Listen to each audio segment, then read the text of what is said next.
وعلى آله وصحبه أجمعين وأشهد أن لا إله إلا الله وحده لا شريك له وأشهد أن محمدا عبده ورسوله صلى الله عليه وعلى آله وصحبه وسلم تسليما كثيرا أما بعد. Syukur alhamdulillah Allah memberikan kesempatan kepada kita untuk melakukan ribatul a'mal, mengikat satu amal saleh dengan amal saleh berikutnya. Setelah kita selesaikan ibadah salat maghrib secara berjamaah, kemudian nanti kita akan sambung dengan salat isya secara berjamaah, dan di rentang dua salat ini kita tidak gunakan untuk kegiatan dunia, namun kita gunakan untuk kegiatan akhirat. Kita tetap mengingat Allah Subhanahu wa taala di majelis ini insyaallah. Semoga ini bagian dari pujian yang Allah sebutkan dalam Al-Qur'an. Allah berfirman di surat As-Sajdah, "Tatajafa junubuhum 'anil madaji' yad'una rabbahum khaufan wa tama'an wa mimma razaqnahum yunfiqun." Di antara ciri ahlul jannah adalah mereka yang tatajafa junubuhum 'anil madaji', mereka yang lambungnya jauh dari tempat tidur. Yad'una rabbahum khaufan wa tama'an, diisi dengan kesibukan memohon kepada Allah dengan penuh rasa takut dan penuh rasa harap. Wa mimma razaqnahum yunfiqun, dan mereka menginfakkan dari sebagian rezeki yang Allah berikan kepada mereka. Salah satu di antara tafsir tatajafa junubuhum 'anil madaji', lambung mereka jauh dari tempat tidur, seperti yang dinyatakan oleh Qatadah Ibnu Di'amah, ulama tabi'in muridnya Anas bin Malik radhiyallahu anhu. Beliau mengatakan bahwa mereka adalah orang yang mengisi waktu antara maghrib dengan isya, antara maghrib sampai isya untuk beribadah kepada Allah. Ada yang bentuknya salat, ada yang berzikir, ada yang bentuknya baca Quran, dan kegiatan-kegiatan yang lainnya. Mereka tidak tidur antara maghrib sampai isya dalam rangka mengingat Allah Subhanahu wa taala. Dan ini ribatul a'mal, mengikat salah satu amal saleh, satu amal saleh dengan amal saleh berikutnya. Kita tidak putus dengan kegiatan makan malam, kita tidak putus dengan kegiatan nonton TV, tapi kita gunakan kesempatan ini untuk beribadah kepada Allah Subhanahu wa taala. Kemudian di kesempatan kali ini kita akan mengupas sebuah tema yang sangat berat bagi siapapun yang berusaha untuk mempelajarinya, karena dia sadar bahwa kehidupan di alam ini tidak sekali. Dia akan hidup yang kedua, dan kehidupan yang kedua dia akan berhadapan dengan Allah Subhanahu wa taala. Hadirin yang dimakan Allah, kita semua meyakini hidup di alam ini sangat melelahkan. Coba salah satu angkat tangan, meskipun tidak ada hadiahnya. Adakah yang bersedia dikasih usia 300 tahun? Enggak ada hadiahnya ya, makanya enggak ada yang angkat tangan. Kenapa tidak bersedia? Bapak kalau dikasih usia 300 tahun sanggup? Semuanya pada geleng kepala dan yang lain diam. Rasanya kok berat Pak ya? 300 tahun untuk apa? Karena semua orang memahami hidup ini sangat melelahkan, hidup ini capek. Dan Allah menaskan dalam Al-Quran, menegaskan dalam Al-Quran, "Ya ayyuhal insan, innaka kadihun ila rabbika kadhan famulaki."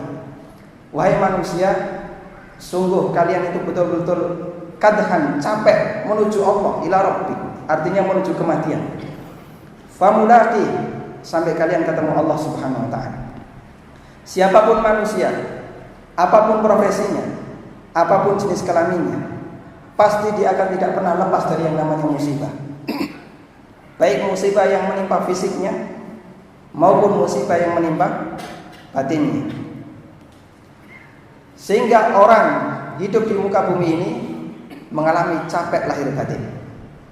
Karena itu Rasulullah SAW mohon kepada Allah, hidup di dunia yang demikian melelahkan, maka kematian, hidup setelah kematian jangan sampai lebih capek daripada hidup sekarang. Beliau berdoa kepada Allah memohon agar kematian adalah awal tempat peristirahatan beliau. Dalam salah satu doanya, barangkali ada jamaah yang sudah hafal, Rasulullah SAW mohon kepada Allah, "Waj'alil mauta rahatan lana min kulli syarr." Jadikanlah kematian itu ya Allah adalah rahatan lana, kesempatan bagi kami untuk istirahat, min kulli syarrin, dari setiap keburukan. Sehingga kita berharap apa yang kita miliki, harta yang ada di sekitar kita, tidak menjadi sumber malapetaka bagi kita. Terutama hadirin yang dimakan Allah. Namanya manusia tidak akan bisa pernah lepas dari fitnah. Bahkan Allah Subhanahu wa taala menjadikan antara satu manusia dengan manusia yang lain adalah sumber fitnah. Wa ja'alna ba'dakum li ba'din fitnatan atasbirun. Aku jadikan sebagian kalian menjadi sumber fitnah bagi yang lain. Sehingga tugas manusia adalah siapa yang sukses atas biru sejauh mana kalian mampu untuk bersabar. Orang kaya jadi fitnah bagi yang miskin, miskin fitnah bagi yang kaya. Lelaki menjadi fitnah bagi wanita, wanita menjadi fitnah bagi lelaki. Sehat menjadi fitnah bagi orang yang sakit dan sebagainya. Sehingga satu sama lain menjadi sumber fitnah bagi yang lain. Karena itulah hadirin dimakan Allah, fitnah tidak bisa lepas dari kehidupan kita. Rasulullah SAW mohon kepada Allah, kalau fitnah itu tidak bisa lepas, maka satu yang menjadi cita-cita besar kita, sampai mati tolong selamatkan agama. Karena itu dalam salah satu doanya Nabi SAW memohon kepada Allah, meskipun hidup ini tidak bisa lepas dari musibah, hidup ini tidak bisa lepas dari fitnah, kalau bisa sampai akhir hayat agama ini selamat.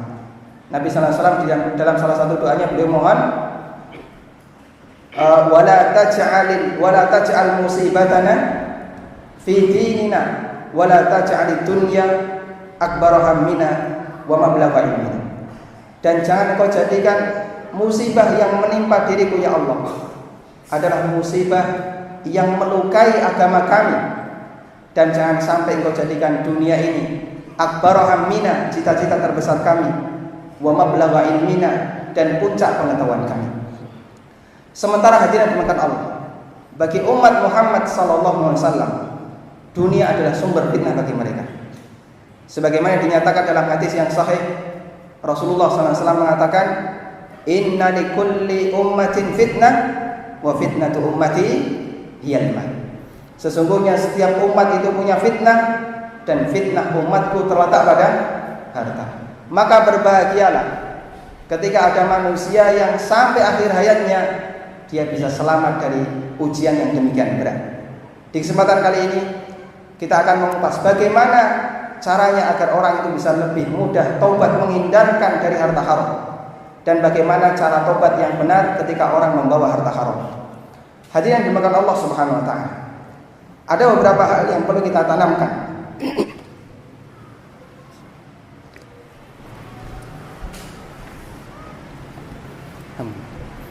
Ada beberapa hal yang perlu kita tanamkan agar kita bisa lebih ringan meninggalkan yang haram. Harta bagi manusia, hadirin dimakan Allah, bisa sampai menyebabkan orang itu murtad dari agamanya. Dalam hadis yang sahih Nabi SAW mengingatkan, badiru bil a'mali fitanan kakita'il laili al-mudlimah yusbihu ar-rajulu musliman wa yumsi kafiran wa yumsi mu'minan wa yusbihu kafiran. Bersegeralah orang untuk beramal saleh, karena akan ada banyak fitnah yang datang silih berganti. Ada orang yang pagi harinya mukmin, sore sudah jadi kafir. Ada yang sore harinya mukmin, pagi sudah jadi kafir. Apa sebabnya? Yabi'u dinahu bi'aradin minad dunya. Dia menjual agamanya untuk mendapatkan kesejahteraan dunia. Karena itu usaha manusia, terutama kaum muslimin umat Muhammad SAW, untuk terhindar dari fitnah harta adalah usaha yang sangat berat. Bagi mereka Allah Subhanahu wa taala jadikan harta sebagai sumber musibah bagi agamanya. Maka siapa yang berusaha untuk menyelamatkan agamanya dari fitnah dunia, dialah manusia yang berbahagia. Pertama, dia dimakan Allah.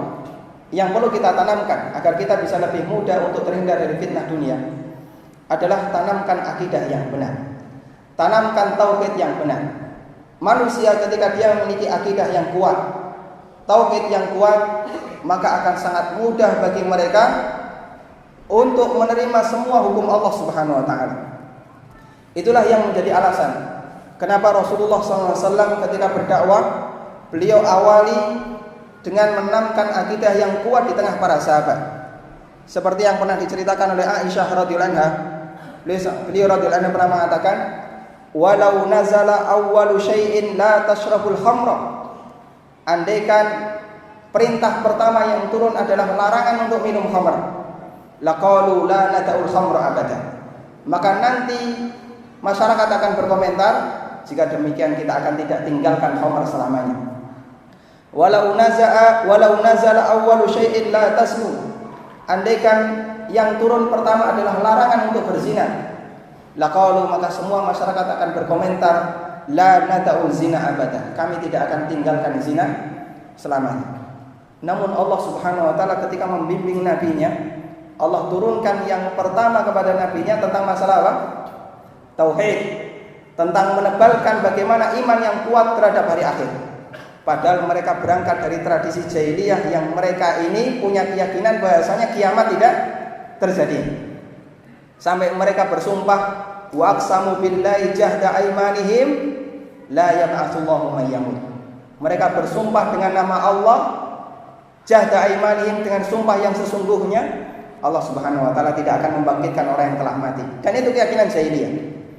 Nabi SAW datang di tengah umat manusia yang tidak mengimani akhirat. Namun Rasulullah SAW tanamkan betapa pentingnya iman kepada akhirat. Makanya jamaah yang dimakan Allah, kalau orang mau membandingkan peluang dan tantangan yang dihadapi, dakwah yang dihadapi oleh Nabi SAW dengan tantangan dakwah di zaman ini di tengah kaum muslimin, itu lebih mudah di zaman ini secara umum. Kenapa? Karena umumnya kaum muslimin di zaman ini, atau seluruh kaum mukminin di zaman ini, iman kepada hari akhir, sehingga mereka untuk diajak kembali kepada aturan seharusnya lebih mudah. Kalau di masa silam mereka itu anti dengan hari akhir, mereka tidak meyakini adanya hari akhir. Namun Rasulullah SAW menekankan pertama kali yang ditanamkan oleh Nabi SAW adalah bagaimana iman yang kuat kepada hari akhir, bagaimana iman yang kuat kepada Allah Subhanahu wa taala. Jamaah yang dimakan Allah Subhanahu wa taala, di masyarakat kita ada dua motivasi yang dimiliki oleh manusia ketika mereka meninggalkan yang haram. Motivasi yang pertama, sebagian besar orang itu mau meninggalkan harta yang haram karena takut yang namanya kualat. Jadi kalau ada orang yang dia punya harta haram, nanti khawatir jangan-jangan hartanya nggak berkah, cepat habis, mudah kecelakaan, anaknya serba nakal, istrinya nanti mudah ngambek, tambah apalagi utangnya numpuk dan seterusnya. Kadang kalau orang terjadi seperti ini, banyak musibah. Biasanya dia pikirkan apa? Ini gara-gara mungkin karena dia pinjam bunga atau pinjam bank yang ada ribanya. Ini gara-gara karena penghasilan bapak masih ada yang haram.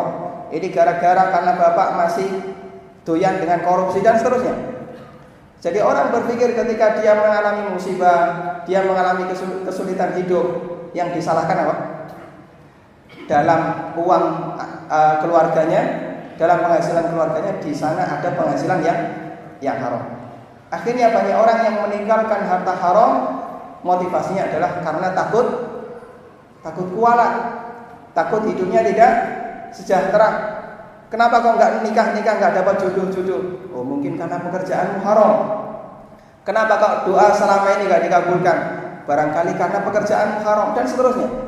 Sehingga orang takut sesuatu yang haram, yang dipikirkan adalah masalah kesejahteraan dunia. Tapi ada motivasi yang kedua, hadirin dimakan Allah, yang ini sebenarnya lebih penting daripada yang pertama.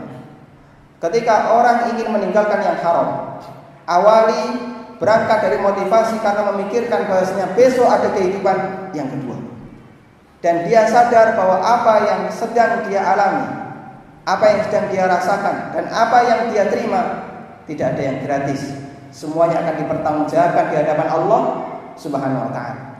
Karena itu ketika ada orang yang dia berusaha meninggalkan yang haram karena motivasi memikirkan nasibnya di akhirat, maka semangatnya akan lebih kuat. Sehingga sekalipun dia mendapatkan kesejahteraan di dunia, dia tidak punya musibah, tidak punya masalah, namun dia selalu waspada, jangan sampai ada sesuatu yang haram masuk dalam dirinya, karena dia ingat besok akan ada hari pertanggungjawaban. Ini yang diajarkan oleh Allah dalam Al-Quran. Makanya hadirin yang dimakan Allah, ketika Allah membahas masalah halal haram, yang Allah ingatkan itu bukan kesejahteraan dunia, tapi Allah ingatkan tentang apa?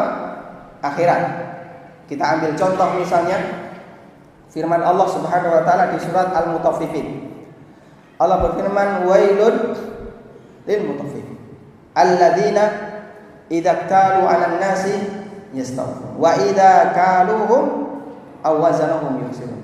Celakalah al-mutaffifin, mereka orang yang kalau menjual dikurangi, tapi kalau membeli mintanya tambah. Dan itu salah satu contoh orang yang kalau dia mau menarik hak semangat, tapi kalau menunaikan kewajiban malas-malasan.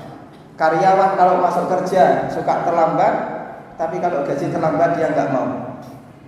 Ini dia semangat dalam mengambil hak, tapi kalau menunaikan kewajiban dia malas-malasan. Apa yang Allah ingatkan? Ala yadhunnu ulaika annahum mab'utsun. Tidakkah mereka ingat bahwasanya mereka akan dibangkitkan oleh Allah Subhanahu wa taala? Sehingga ketika Allah bahas masalah hak dan kewajiban, masalah muamalah, masalah harta haram, bukan Allah kembalikan pada kesejahteraan dunia, namun Allah ingatkan bahwasanya nasibmu di akhirat ditentukan oleh masalah harta yang kamu miliki.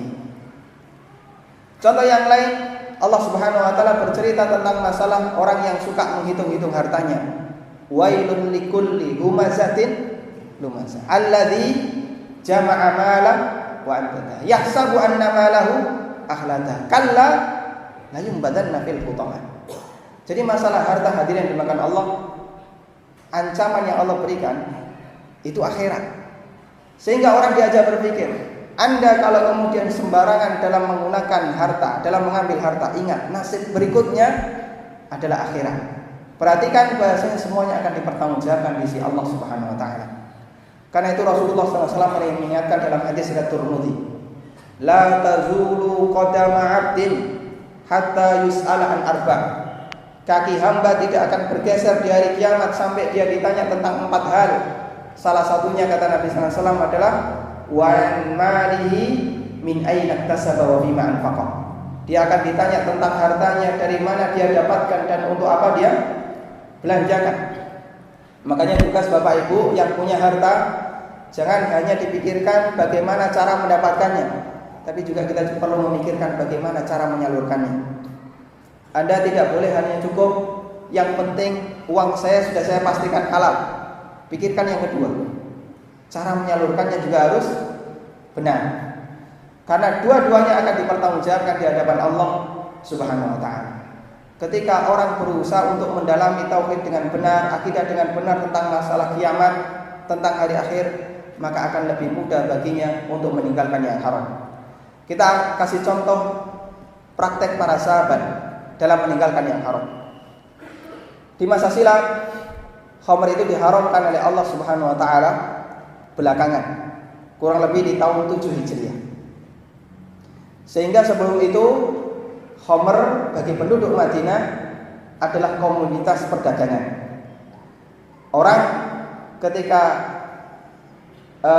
berhadapan dengan sesuatu yang haram, dan sesuatu yang haram ini berhadapan dengan masalah ekonomi, biasanya yang dibela apa Pak? Yang dibela apanya? Ekonominya. Ini kalau dilarang bisa merusak kesejahteraan masyarakat, kan begitu ya? Baik. Ketika di Madinah pada saat banjir musim panen kurma, namanya harga kurma Pak, itu bisa sangat murah. Ini kalau cuma dijual kurma nggak laku.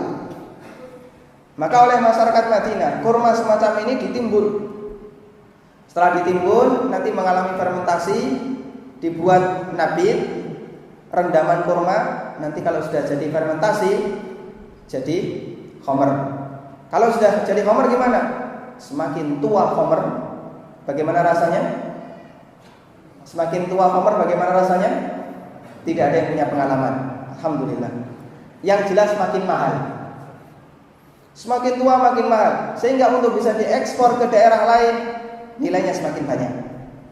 Sementara peminum khamr terbanyak adalah daerah Syam, daerah utara Madinah, perjalanan 1 bulan, yang itu dihuni oleh orang-orang Nasrani.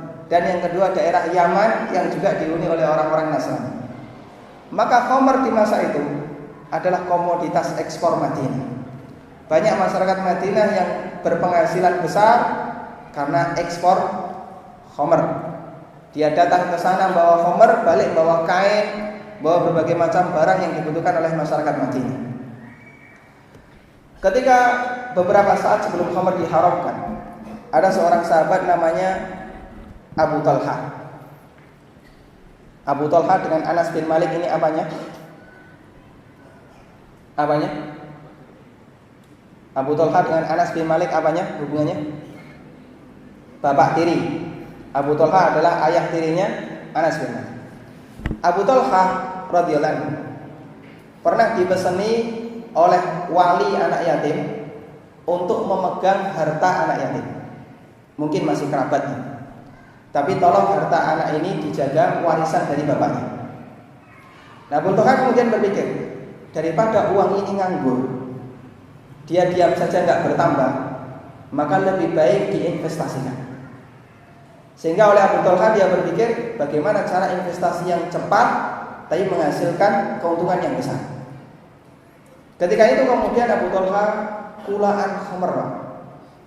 Dia beli khamr yang banyak dari uang siapa? Anak yatim. Ini uang titipan amanah untuk dikembangkan, tapi dipakai kulaan khamr. Mungkin kita mikirnya ini kurang ajar Abu Talha. Bukan demikian. Beliau sahabat radhiyallahu anhu. Kenapa sampai melakukan demikian? Karena khamr ketika itu belum diharamkan. Dan Abu Talha berpikir ini cara yang paling menguntungkan untuk mengembangkan harta anak yatim daripada uang nganggur. Akhirnya kulak khamr, tumpuan khamr ditaruh di satu gudang. Yang terjadi hadirin dengan Allah, sebelum khamr ini sempat diekspor ke Syam, Allah Subhanahu wa taala menurunkan ayat yang mengharamkan khamr. Coba kira-kira Bapak Ibu bisa bayangkan, andaikan kita sebagai Abu Talha, apa yang terjadi? Stres. Bahkan mungkin lebih berat daripada itu, Pak. Saya khawatir kok bunuh diri. Sekelas Abu Talha stres, Pak. Itu Abu Talha, Pak, ya. Seorang sahabat. Imannya tidak bisa dibandingkan dengan iman kita. Beliau stres. Kalau ini uang pribadi, mungkin masalahnya lebih ringan. Ini uang orang lain. Kalau ini berdasarkan kesepakatan, mungkin masalahnya juga lebih ringan. Ini uang anak yatim. Sehingga yang dipikirkan bukan sebatas kerugiannya, tapi yang dipikirkan adalah bisa jadi kemudian muncul celoteh banyak orang. Oh, dia nggak amanah, dia khianat, menggelapkan uang anak kecil, anak yatim. Beban dosanya berat, beban moralnya berat. Stres beliau. Akhirnya beliau berulang kali datang kepada Nabi sallallahu alaihi wasallam. Ya Rasulullah, barangkali ada perubahan fatwa. Karena kan terkadang fatwa bisa dibeli, Pak, ya. Ini kalau berlaku di zaman sekarang. Orang itu sekarang Masya Allah. Coba kemarin beberapa lembaga dan organisasi masyarakat, saya nyuwun sewu menyebutkan benda tertentu, mengharamkan rokok. Banyak orang yang gak terima. Alasannya apa, Pak? Ini rokok kalau diharamkan, nanti nasib para petani tembakau gimana? Nasib para karyawan pabrik rokok gimana, dan seterusnya. Jadi pertimbangannya apa? Ekonomi. Makanya di tempat kita, kalau ada benda haram dan ekonomi, mana yang dimenangkan? Ekonomi. Ini kasus yang terjadi sederhananya saja, rokok. Ada sebuah majelis, namanya ini diceritakan oleh salah satu tokoh nasional di tempat kita. Saya sebut nama, ya. Namanya Bapak Hashim Muzadi. Dalam stadium general, pertemuan umum untuk para mahasiswa yang mau menempuh doktoral di UIN Yogyakarta, UIN Sunan Kalijaga, beliau menyampaikan sebuah ceramah cerita tentang betapa besarnya pengaruh harta terhadap kebijakan fatwa. Berkumpullah sekelompok ulama yang diutus secara resmi oleh sebuah ormas, berkumpul di satu meja untuk membahas bagaimana hukum rokok. Setelah terjadi munaqasyah, diskusi, masing-masing menyampaikan pendapat. Satu ulama dan ulama menyampaikan pendapat. Maka diskusi ditutup, selesai majelis dengan membuat kesimpulan bahwa hasil dari bahsul masail di majelis ini, rokok hukumnya terlarang. Seketika itu salah satu anggota majelis langsung angkat tangan. Instruksi. Saya belum bisa menerima. Kalau rokok hukumnya diharamkan, maka gedung ini tidak akan berdiri. Semuanya diam. Gimana? Gedung ini donatur utamanya adalah pabrik rokok. Pabrik rokok A. Ini pabrik rokok lokal Pak ya. Bukan rokok tingkat nasional, pabrik rokok A. Akhirnya baik, kita akan bahas ulang. Rembukan dulu. Kemudian setelah dibahas ulang, dibuatlah keputusan yang kedua. Keputusan yang kedua sebagai ralat dari keputusan yang pertama, bahwa majelis ini memutuskan rokok hukumnya haram kecuali rokok A. Kenapa kok bisa demikian? Karena rokok A pendukung tersenggelaranya majelis ini. Ini contoh bagaimana ketika ekonomi itu dipertimbangkan pada saat orang menghadapi halal haram. Makanya ini berbeda dengan kejadian yang dialami oleh para sahabat. Abu Talha yang demikian stres lapor kepada Nabi SAW, ya Rasulullah, bagaimana ada solusi yang lain? Sampai yang terakhir Abu Talha meminta kepada Nabi SAW, ya Rasulullah, afala naj'alahu khallan. Ya Rasulullah, bolehkah khamr itu saya buat jadi cuka? Cuka halal atau haram? Halal atau haram? Halal. Cuka itu halal Pak. Apa dalilnya? Rasulullah SAW pernah mengatakan, inna khairal idam al-khal. Sebaik-baik lauk itu cuka. Artinya beliau pernah makan cuka. Beliau menggunakan cuka untuk lauk. Apalagi ja'alu khallan. Bolehkah saya buat jadi cuka? Dan cuka itu proses fermentasi kedua setelah khamr. Ditahan semakin lama, nanti lama-lama akan jadi cuka. Apa kata Nabi sallallahu alaihi wasallam? La ahriku, enggak boleh, tetap harus kamu buang itu khamr. Sudah, enggak ada pilihan lain bagi Abu Talha. Sampai di sini akidah yang diuji. Kalau dia iman kepada hari akhir, maka dia harus mengikuti saran Nabi sallallahu alaihi wasallam. Tapi kalau iman hari akhirnya lemah, mungkin dia akan mencuri sedikit demi sedikit untuk bisa menutupi kebutuhan yang dia inginkan. Tapi Abu Talha imannya kuat, tidak seperti manusia zaman sekarang. Beliau perintahkan Anas bin Malik, ahrik, buang itu khamr. Sehingga hadirin bukan Allah, pengaruh akidah yang kuat sampai bisa membuat orang itu mengambil keputusan yang menurut orang zaman sekarang ini keputusan gila, gitu ya. Tapi itulah syariat. Ini contoh yang pertama. Contoh yang kedua, pernah dialami oleh para sahabat ketika Rasulullah SAW mengharamkan himar. Apa itu himar? Himar ada dua. Kalau himar Cina itu keledai. Kalau himar liar, zebra. Himar liar hukumnya halal. Kalau himar Cina, himar ahliyah, hukumnya haram. Himar diharamkan oleh Nabi SAW ketika peristiwa Khaybar di tahun 9 Hijriah. Pada saat itu pasukan kaum muslimin menyembelih himar dipakai untuk bahan makanan pasukan. Periuk penuh dengan himar. Kemudian tiba-tiba Rasulullah SAW mengutus beberapa sahabat. Innallaha wa rasulahu yanhayanikum an humuril ahliyah. Allah dan Rasulnya melarang kalian untuk makan himar Cina. Keledai Cina enggak boleh dimakan. Coba, kalau kira-kira keputusan itu datang di tempat kita, ada enggak orang yang protes? Mungkin orang akan mengatakan, "Mbok pertimbangan begitu loh. Kalau mau mengharamkan sesuatu ya tadi sebelum disembelih atau nanti setelah dimakan." Tapi sahabat enggak ada yang berpikir demikian. Enggak ada toleransi. Coba Bapak Ibu, ketika ada orang yang pada saat Idul Kurban kemudian dia menyembelih sapi, Pak. Setelah selesai menyembelih dia baru lapor, mohon maaf tadi saya lupa baca bismillah. Gimana nasib sapi ini? Nasibnya gimana? Gimana? Halo? Ya? Ini kan bangkai. Kira-kira sayang atau tidak? Baik. Bahasanya para sahabat tidak ada istilah sayang untuk bangkai. Buang.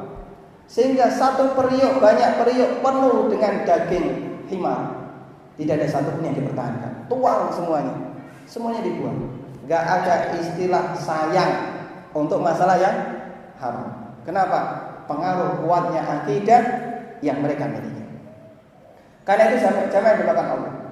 Ketika Bapak Ibu mau belajar fikih muamalah, mau belajar tentang ekonomi syariat, jangan pernah lepaskan yang namanya kajian tentang masalah tauhid.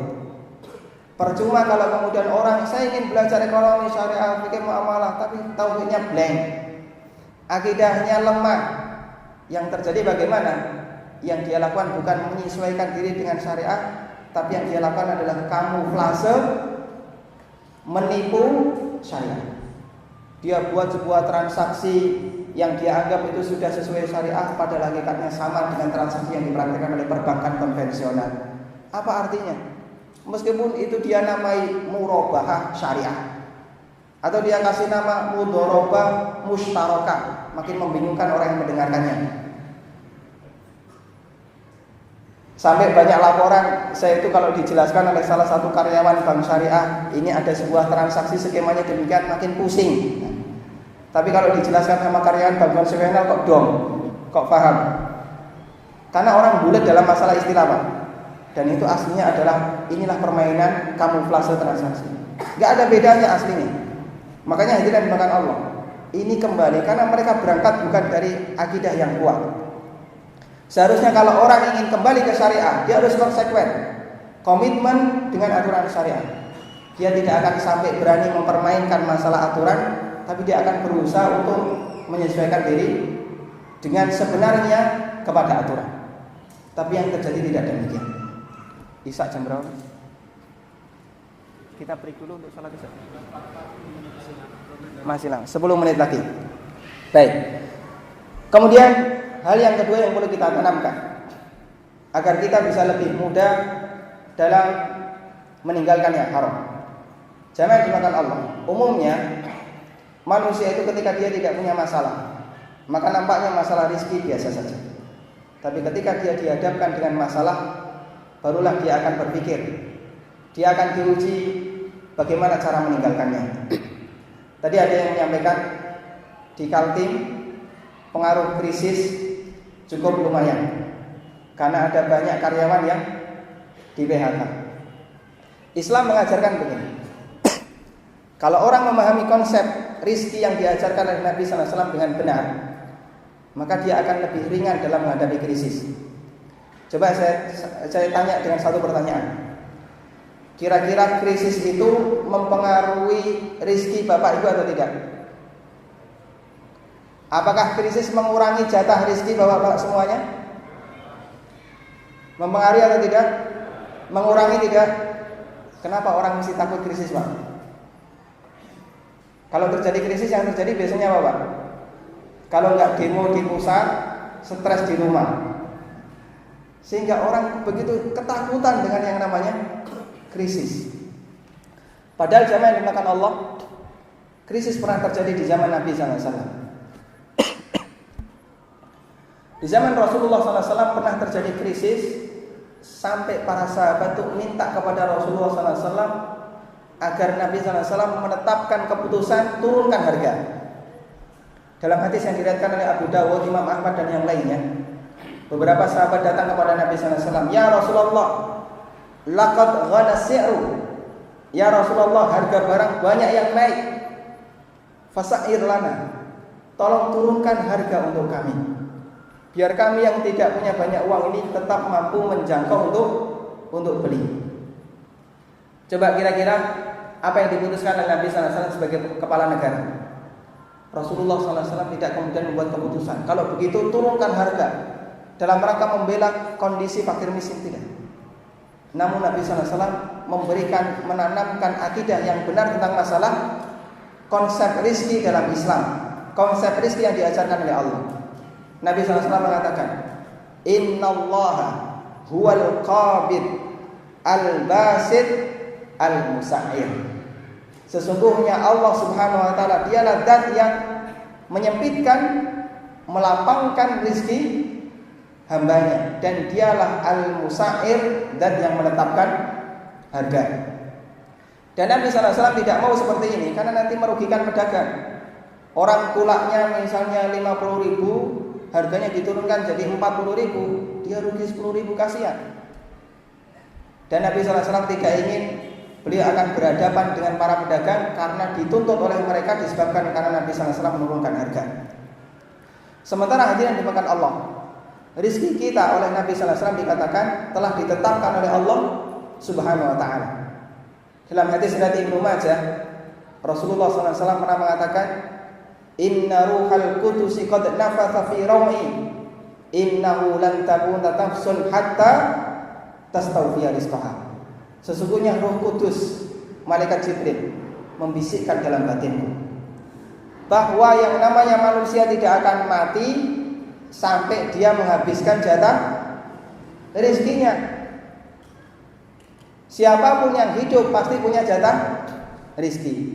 Hanya saja jatah rezeki itu selalu datar atau naik turun. Jatah rezeki itu selalu datar atau naik turun, Pak? Bagaimana? Naik turun sesuai kehendak Allah Subhanahu wa ta'ala. Dan salah satu di antara cara Allah membuat jatah rezeki kita turun adalah dengan Allah berikan krisis. Allah kasih ujian, adanya krisis. Jatah rezeki manusia tidak mungkin selalu datar. Kadang ada kesempatan naik. Di saat yang sama juga ada kesempatan turun. Bagaimana atau apapun caranya Allah Subhanahu wa ta'ala membuat ini. Bisa dengan musibah yang Allah berikan kepadanya, termasuk musibah yang menimpa keseluruhan manusia ketika terjadi krisis. Karena itu hadirin dimuliakan Allah Subhanahu wa ta'ala, pada hakikatnya adanya krisis 100% tidak mengurangi jatah rezeki manusia. Makanya jamaah dimuliakan Allah, ulama salaf di masa silam, orang-orang di masa silam ketika terjadi krisis, yang mereka lakukan bukan kemudian dengan demonstrasi. Krisis yang kedua pernah dialami di zaman Umar bin Khattab radhiyallahu anhu. Sampai banyak orang yang berada di pelosok-pelosok kampung semuanya ngungsi di Madinah karena mereka kehabisan makanan.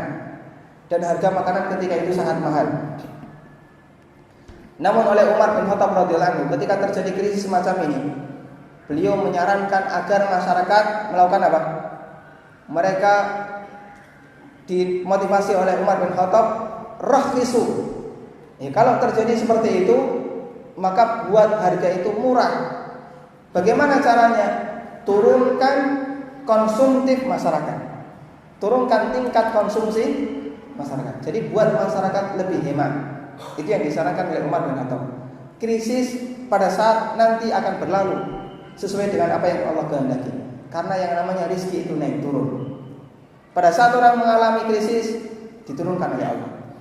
Tapi nanti ketika Allah menghendaki itu naik, Allah Subhanahu wa ta'ala akan memberikan solusi. Makanya jamaah yang dimakan Allah Subhanahu wa ta'ala, sehebat apapun usaha kita, orang itu tidak akan sanggup untuk melampaui jatah rezekinya. Kira-kira coba Bapak perhitungkan, apa yang ada di rumah Bapak, harta yang sekarang ada di rekening Bapak-bapak, apakah semuanya jatah rezeki Anda? Jatah rezeki kita atau bukan? Apa yang ada di rumah kita itu jatah rezeki kita atau bukan?